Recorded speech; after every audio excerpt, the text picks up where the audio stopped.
as promised, I fancified the background back here. It isn't perfect yet, but it's a good start. I do need to get rid of that glare, though, because that's a little bit annoying. But with that being said, today we're going to be talking about Watchmen, because the first episode for this new show dropped last night.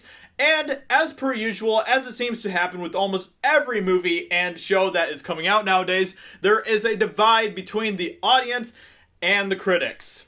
Who would have thought, right? What a shocker. What a shocker. It's almost like I predicted this already. But anyway, so we're going to be taking a look at this here. So for the critics, it is at a 95% on Rotten Tomatoes, which means it is basically a masterpiece in the eyes of the critics. For the audience, it is at a whopping 52%. Yes, it is pretty doggone rotten when it comes to the critic or to the audience.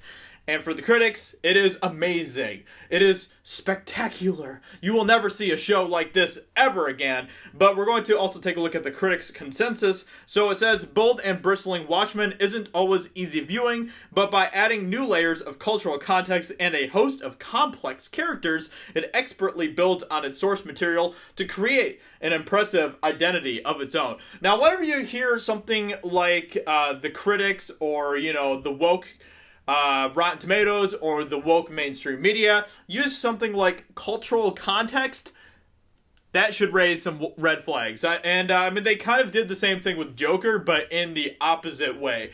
Like, Joker was bad for the cultural context, but Watchmen is great for the cultural context. So, just keep that in mind. But for the audience, like I said, it's at 52%. This movie is freaking rotten. For the audience. And, this divide just continues to happen more and more every day. I feel like this is just like a common thing nowadays, where there's just such a disconnect between the audience and the critics, either in one way or the other. Either the critics love it and the audience hates it, or the audience loves it and the critics hate it. It's just ridiculous. It's absolutely ridiculous. And I mean, Rotten Tomatoes to me is just a joke now. It just is. And I used to be someone that actually used to respect Rotten Tomatoes, which is really weird to say. But pretty much ever since they pulled that whole nonsense with Captain Marvel, this site is just a joke. But it's fun to laugh at. It's fun to make fun of and continue to expose. But anyway, so yeah, like none of the audience are really liking this movie that much. A lot of people are saying it's boring.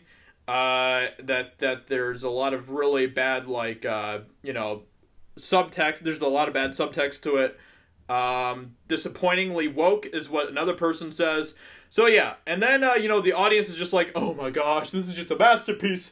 Or the critics are just like, this is the greatest thing we've ever seen in our lives. Let me see if I can pull up the critics score here. Watchmen is a thrilling and scintillating series that is sure to find armies of fans, old and new, who will undoubtedly be besotted. Yeah, that army of fans has it at a 52%. So yeah, you might wanna think that one there. I don't know, like. I haven't seen it yet because I canceled HBO after the train wreck of Game of Thrones Season 8. So I haven't been able to watch this episode yet. But it's just kind of funny. This happens all the time nowadays where, there's just that disconnect, that divide between people like the critics, the mainstream media, and all of that, and then the audience. And it's all politically driven. Like, if you look at these reviews, hardly any of them really talk about the story, the characters, or anything like that. It's all about the deeper cultural meaning, the political drive behind this show. And I'm just sick of it. I'm tired of it. But I'm going to continue to make fun of Rotten Tomatoes because that's pretty much all it's good for nowadays. Anyway, hope you guys enjoyed this video. Let me know in the comments below what you think. And yeah, I'll talk to you all very soon in another video. Talk to you later. Bye. Hey everyone, it's Jeremy from geeksandgamers.com, and if you're a fan of Geeks and Gamers, please go to our website, visit our merchandise store. We have t-shirts, hoodies, hats, beanies, tank tops, and in the very near future, we're going to have many more products for you to choose from. So thank you for the support. We appreciate it. You guys have a great day, and we will talk to you later.